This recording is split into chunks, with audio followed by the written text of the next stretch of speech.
Hello, welcome to Creating You in the Universe with myself, Leah. And Sandra. Sandra, one of my many star sisters I have this lifetime. Welcome to season 2 of Creating You in the Universe. Exciting. Our first season, we did 24? 24 episodes. Yeah. All while Sandra completely uplifted her life and purged every possible corner of a giant acreage you could possibly clean. Yes. So, that was intense. Yes, it was an intense 2023, for sure. And this year, this is our first filming in the new year. We made a New Year's episode. Yeah. This is the first filming in the new year, so thanks for being with us. Thanks for tuning in. Today, we're talking about motherhood. It's the best hood. And before we get started, we're going to have an intention. Leah's going to do the intention for today. My intention for anyone watching, past, present, future, is to know your strength, to know that you are wise, and to know that with your strength and wisdom, you are capable of anything your heart desires this lifetime. My intent for you is to know the success, to feel it, and to share it with those you love. Thank you. Thank you. Yeah. Motherhood. So as you were doing your intention, again, we just talked briefly about highlighted some Cole's notes of where we'd like the episode to go. As you were doing that, a bunch of stuff came. I was like, I don't think we have time to talk about all that stuff. So we'll see. It'll be interesting. As you know, Leah and I do this intuitively. We get messages that need to be said upon the world, as well as experiences that we've had that we can help guide you if you're lost along the way. And 2023, at the end of 2023, Leah and I were creating our own programs / system that we're still in the progress of. We've already had some super success with that and working with clients one-on-one, which is amazing. Well, 2-on-1. It's like metaphysical or quantum field coaching. Yeah. It's more than coaching.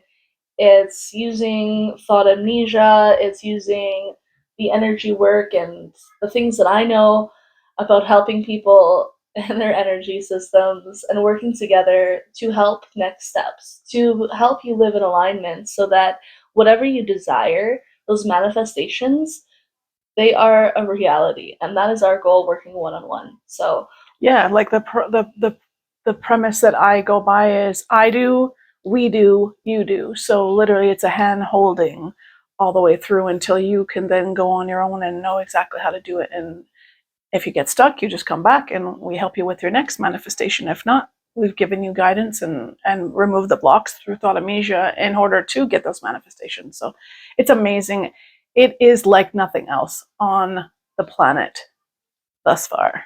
Absolutely. And, there's seasons and reasons to get help. And if you're in a season where guidance is something that you're seeking, I invite you to take this as an invitation to come see us, and we can decide together if we're a good fit for what you need and vice versa. So, and a good measure, 2024 for me is going to be it's about accountability. It's about, I feel like a whole bunch of truth is coming out in 2024. People are just done with the fake. They're done with holding in, not saying what they need to say. There's just in all my relationships, a lot of truth has come out of stuff that, whoa, I didn't know that offended you, or, vice versa, or this is what I'm really looking for. And you're either that or you're not. I'm not looking for fake. I'm not looking for flake. I'm looking for the real. In 2024, I feel that the planet is there. So a good guide is a message to our lovely, what I call them, quicker pointer outers. Instead of haters, I call them our quicker pointer outers. So a message to you is if you are offended or something that we're saying is offending, instead of being mad and then writing to us, because we really don't have time to read our messages. We would love to, but we have so much going on. And again, for even people writing us beautiful messages, we'll feel the intention of that. If we miss them, we are just super busy. So if you're offended, take a minute and figure out or look at inside and think, what is offending me about this? And then maybe you need thought amnesia. Maybe you need our coaching system. So with that said, let's get on with today's episode. Yeah. Always intention to be of help and guidance. And of coming from pure light and love. Awesome. Motherhood. So this was on my mind today, driving out. Because there's a good, solid highway, 30-minute highway drive between where I live and where Sandra lives. So things come through often when you're driving. And what was coming through today was this idea of motherhood. This idea that if I would have saw myself more than a decade ago, like let's say 18-year-old me, 17-year-old me who's in school, high school, I would not expect to be the mom that I am today. And I feel like this episode is an invitation to just take, if it resonates, what we have to say as like words of wisdom. Because between the two of us, we have 7 children. Yeah. Yes. We've been there. I'm feeling... and not that there's anything wrong with stepchildren or anything, but these are like hardcore. We push these babies out, so like blood, like one of them was cut out of me. Right. Yeah, that was interesting. Well, I'm stumbling over words right now because motherhood is such a vast topic. I could go into right from birth, pregnancy, your birth story. And we've touched this a little bit previous episodes, but how there is a lot of trauma in birth stories. It's not always. I do believe if you are good at self-advocating, if you're good at setting yourself up with resources where you feel safe, then absolutely you're creating an environment that's going to minimize trauma even being invited in the situation. But for our medical Western world, what we know is normal, births in hospitals, like that's a whole, we could spend a whole episode on that. Yeah. I think today what I'd like to focus on is those that are considering children or new to motherhood. Because I have had some, people around me recently give birth, and maybe that's why it's on my mind. And so one of the biggest things that's coming through is to invite you to know that you are allowed to change your mind. It's going to happen a lot during motherhood. What you think you're going to do and what you actually end up doing could be 2 different things. You see lots of memes out there on the internet about like, I used to think the same thing about kids before I had them. Yeah. Everyone's an expert at parenting on the internet, Until you have them. So, and that's another invitation. The internet is not for everybody. You're going to find different resources all over the internet. If I'm bringing this back to creating you in the universe, it's to come back to that inner wisdom. All of the choices that I made start as a deep inner knowing, a deep wisdom, a deep intuition. A mother's intuition is very real. That connection between a mother and child is very quantum. You can be in different spaces and you just know something. So I just want to voice that is real and to trust that, even if it feels uncomfortable to go against what you thought you were going to do. It's okay to change your mind. It's okay to think one way and the next day get new information, and just be open to that and to know that this is your family. You make the choices that are best for you, and what's best for you may not be the same for me or the next family, and that is okay. You're doing a great job.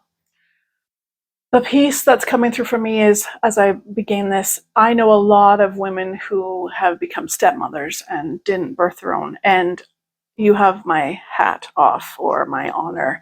I do not have the experience with that. I do have experience with raising children in a form of nannying and being there with children that needed developmental delay issues, or in other words, I dealt with or I taught children who were extremely violent how to coexist with their parents and their community. I had a bit piece, and I bet you didn't know that about me either. There's so many things that come out with all these things. So I know about those things. Stepmothers, we'll maybe make another episode of things that we can give you, but this one is, like Leah says, for people who are thinking about bringing children into the world and people that are just fairly new. So you have a piece there. Oh yeah. Okay. And if you are not with children, cool. I think also hats off to you. There are so many things that I think are beautiful and amazing and opportunities and privilege that I said goodbye to the moment I found out I was pregnant. So, I mean, the list is long. I have a lot of friends who decided not to have families, either for families or other families, and there's always going to be a little jelly there. I don't know if I want to talk about the finance part or the obvious things. Right. But there was this beautiful quote that I just want to get out of the way before we dive in and focus on these moms. So for those who are not interested in children, or you don't have to explain yourself to anyone, I support you, just so 100%. You know.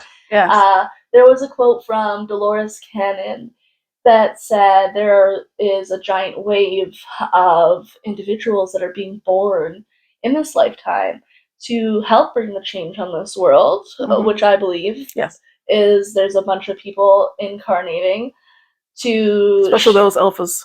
That's another topic. That's another alpha subject. generation, if you didn't know, is like after 2010, after, depending on what source you see it in and around there. And,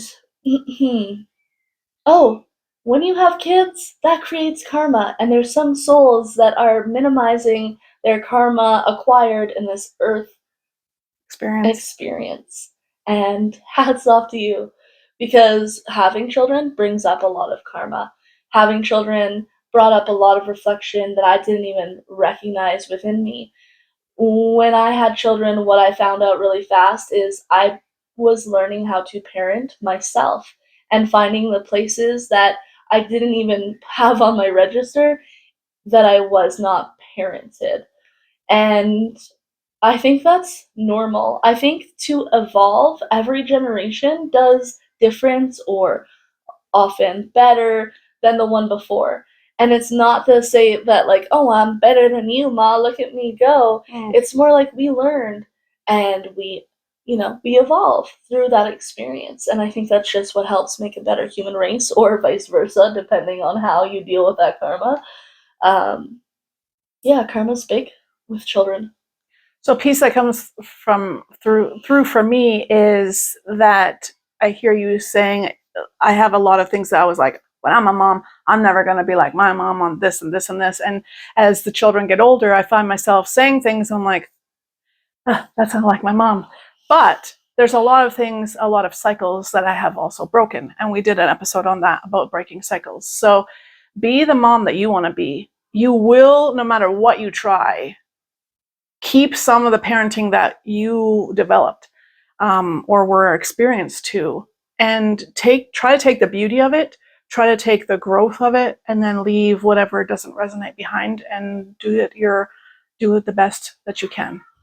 Something that's coming through my mind right now that I'm hearing is,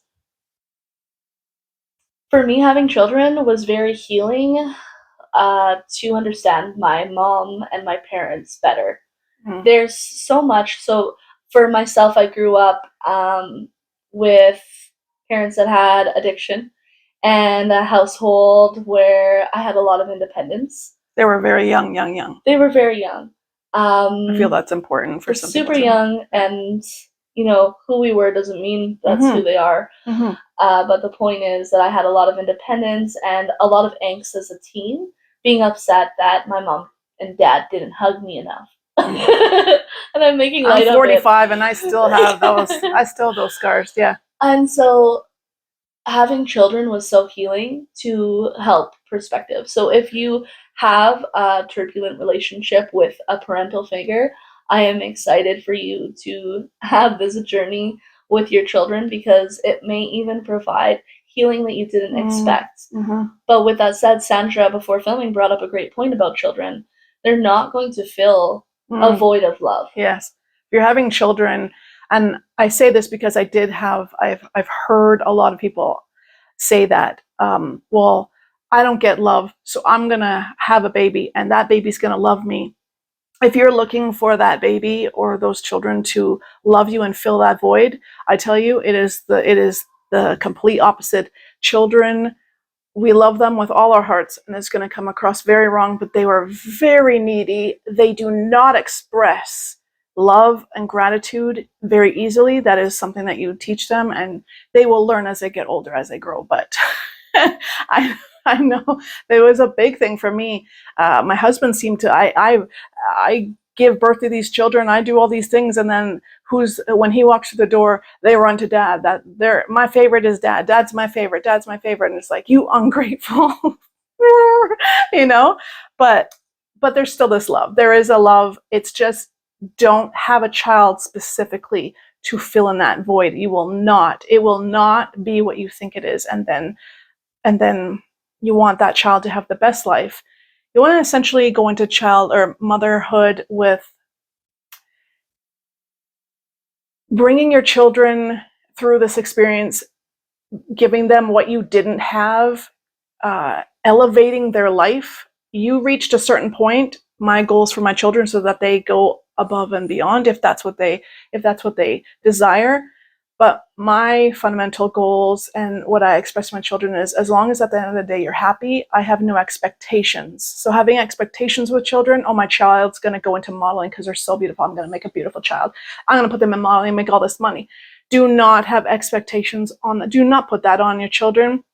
Expectations in general, like you are so quickly reminded that no matter how much you try to fit a child in a box, they are their own person. They are their own person. You can help try to shape and mold, but that's kind of what led me to homeschool, which is another topic that I never imagined I would do as a mother.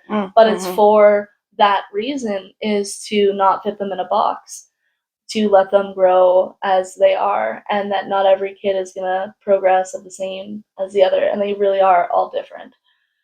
And they all have their own aspirations, all their goals. Yeah. The other thing is health choices. That's a big part of my motherhood journey that I feel like sharing now that we're a year into our podcast. Is one of the intuitive messages was pharmaceutical products to give to my children that are on a schedule, and you get them at, you're 2 months old and 1 year, and there's a couple other markers when they're in their first year. And these medical procedures that were suggested to my family and encouraged all families. Yeah. I never imagined questioning them, because when I went to school, in grade school, what you learn is that these are life-saving things. And all I can tell you is that when I looked into my own, the pamphlets, the warnings on the specific pharmaceutical product, I decided I would rather keep my child healthy best I can and let them go through a virus than the risks that came with the medical procedure. And I never imagined making that choice, but when I did, it's because there was something inside me that was screaming, go look into it more, go look into it more. So whether it's medical decisions for your family or school decisions or any mother's intuition, honor your mother's intuition. You are innately a mom. Even if you don't have kids, you innately have this blueprint within you that's telling you the whole time how to care, how to take care of your children, what they need. And I found for the first child, you quiet that up. Second child, you're like, but I know that when I listened to it last time, it worked. I'm gonna, you're still a little inwards. By third child, you're like, well, I know what I'm doing. I don't know why I ever freaked out. Right. So if you listen to your intuition, you will save yourself and your baby many tears. You're going to need that intuition, because back in the olden days, we used to have the village that raised the child, and now it's like through society and through society and conditioning, we now have a village that judges and persecutes as opposed to raises. We are, as with all of our episodes, invite anyone. The world needs those who are willing to change and to stand up for it. Yes. So I'll slide that in. So make sure that you're doing things out of your own intuition and the things that you feel are important. And a big one is a big one that's going to come up is disciplining. And there is no discipline on the planet right now other than those that are. And you can definitely spot the children that are disciplined and the ones that are not. And children need boundaries. So I am very much being an advocate for setting those boundaries at a young age. The younger that the children learn discipline and boundaries, the safer and better the adulthood is. Make it, I forget what the saying is, but it's something like hard children make good something, and weak, I forget what, you know what it is? No, we'll come back to that. I'll edit that out. No, keep it in. You get the gist. Something like, yeah. So my children, I was very disciplined, and I'm honored, and I do brag about the fact that I can take my children anywhere. And anytime we are out, we always get complimented on how well behaved my children are. Just today, on my way here. Thank you very much for bringing that up. That's okay. The guy at the grocery store was like, I just want to let you know, while I ran off and left them alone there. They just did their thing, and anyways, that's a sidebar. It's being very strict and setting those boundaries and setting those disciplines for your children. Make it so that their life is so easy. So if you don't set the boundaries for your children or discipline them, and it hurts to discipline, you want to be their friend. You want to be their friend, but it does not. You don't. Yeah, either, because one thing's going to discipline. Either you're going to discipline and have control of your children, or you're not going to discipline and not have control. And the government, the court system, police officers are going to be the boundaries and the parents that they needed, and the boundaries that were set. It's your choice. And we're finding in society the reason why there's lack of so much disrespect, no manners, no etiquette, it's all out the window, is because we don't have that community. People are too busy going to work just to live. You know, their parents aren't at home with them. Think about it. My husband talks about this story all the time. He grew up in Trinidad when he was younger. He moved to Canada when he was 8. He used to tell all the stories about he didn't do anything wrong, because if you did something wrong and someone caught you in the community, they blazed your ass all the way to your mom's house. All the whole street knew what you did. And you heard it from every single parent, every moment that you went out, until you either corrected your behavior and unfortunately that judgment was harsh. And but they've molded and they've raised these people to be strong and good and do good and good members of society.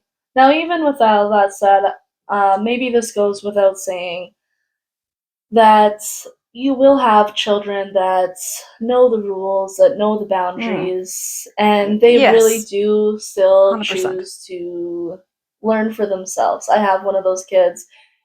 I'll set the boundaries. He would rather ask for forgiveness than permission, but he knows that he has choices, and that's my thing, is I give them choice.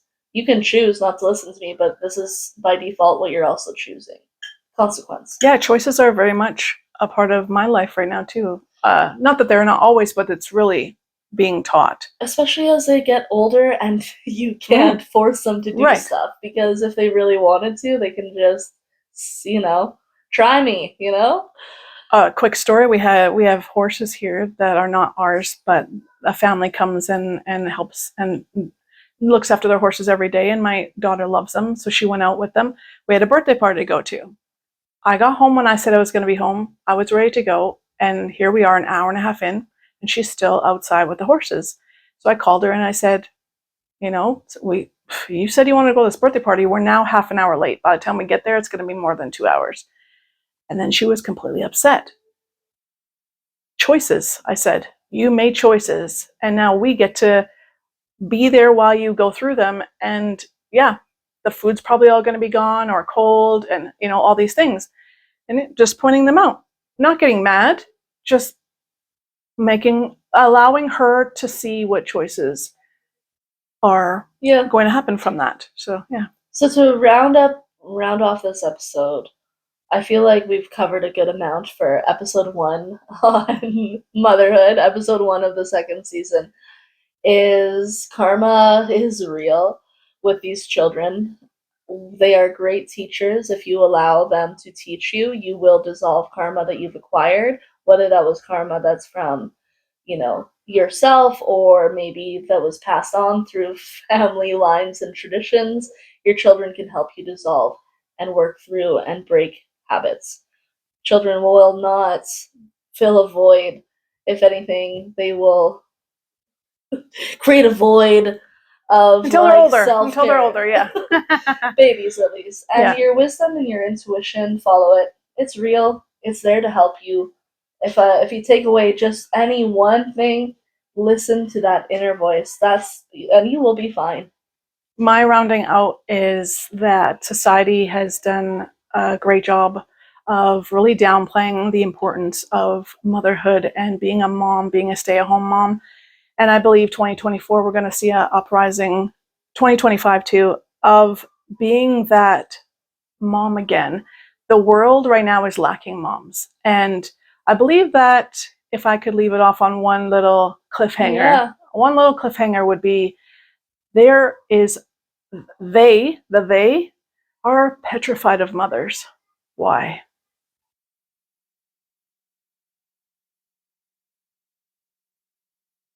Yeah, that's like a whole other episode. The agenda to break up a family is real. And to silence moms. Moms are the strongest force that has ever been, ever. And because there's such a downplay of how important they are. And why is that? Ask yourself that question. Why are moms being pushed to be silenced? And pushed to be worn down, pushed to be all the roles and not just the mother role. Especially in North America, I will say that. It's not all over the world. There's places in Europe that motherhood is actually looked upon as being the highest level and the most adored level. So why is it there? And when if you research that, find out how their societies run and how they are financially as a nation, and then look at in North America where it's frowned upon, it's downplayed, it's, oh, you're a stay-at-home mom. It's an insult. I can't even imagine there's places in North America that send you back to work after 6 weeks postpartum. You're not ready to go back to work. That baby's certainly not ready for you to be at work. Hats off, that's not everyone's privilege, and that's wrong. But that's a whole other can of worms. So I invite you to do some research on that. Motherhood is calling mothers to unite and be the strong power that it is. Mm-hmm. And I believe that the world needs it right now. So motherhood is besthood.